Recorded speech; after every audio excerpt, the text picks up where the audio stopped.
Hi, this is Marc Cameron, co-host on New Life Live and licensed marriage and family therapist. Today I want to talk about how to recognize when you're in the stages of grief. Now I know a lot of times we think about grief as being associated with death. Now death is associated with grief, but there's a particular type of grief that it's associated with, and that's called bereavement.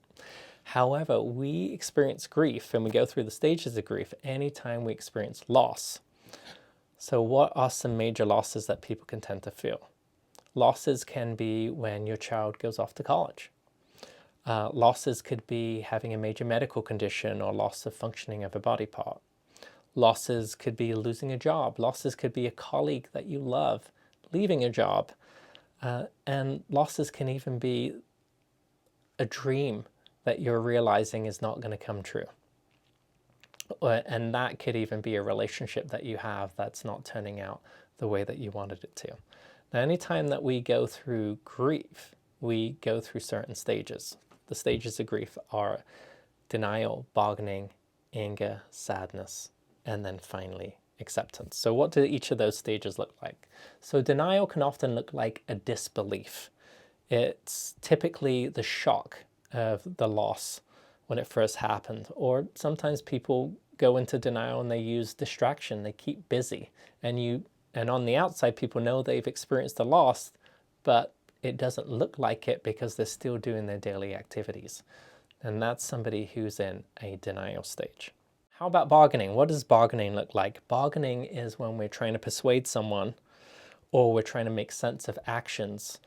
And sometimes it's also what ifs and the if onlys. If only I had done this, maybe they wouldn't have left me. When we're making those kinds of statements, we're in the bargaining phase of grief.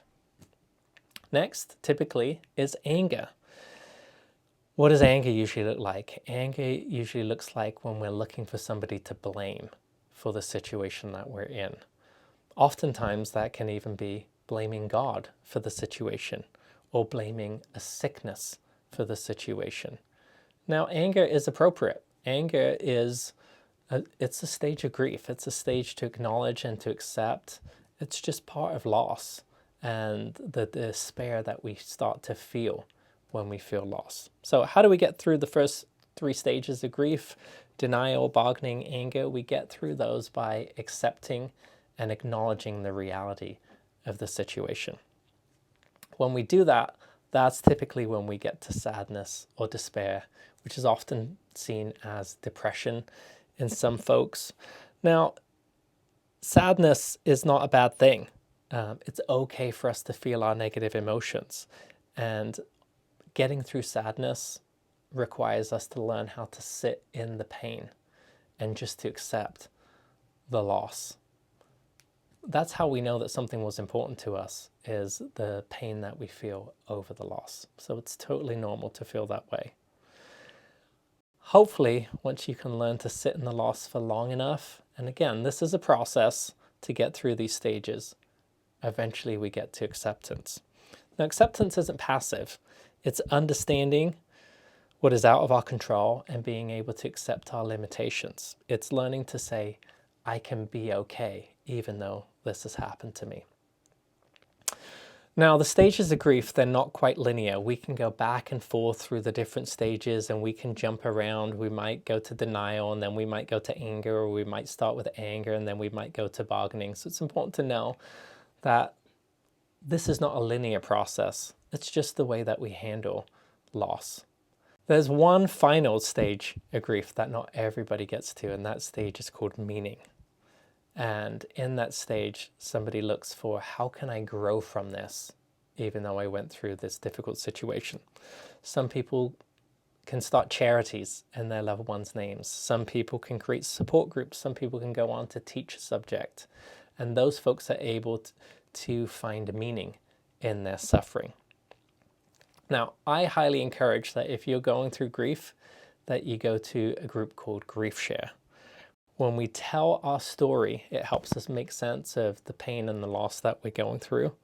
And when we share our grief, it allows others to come in and share in that grief with us.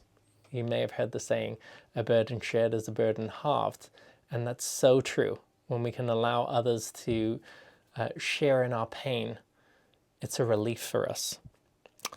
So when you do that, when you do look for people to share in your grief, make sure you find people who are empathetic, who can understand what it is that you're going through, not people who are going to try and fix and solve or tell you the silver lining.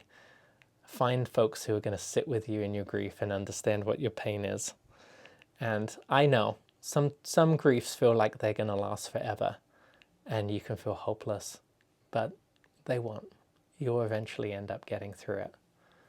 God is faithful, and this is his process for us dealing with loss.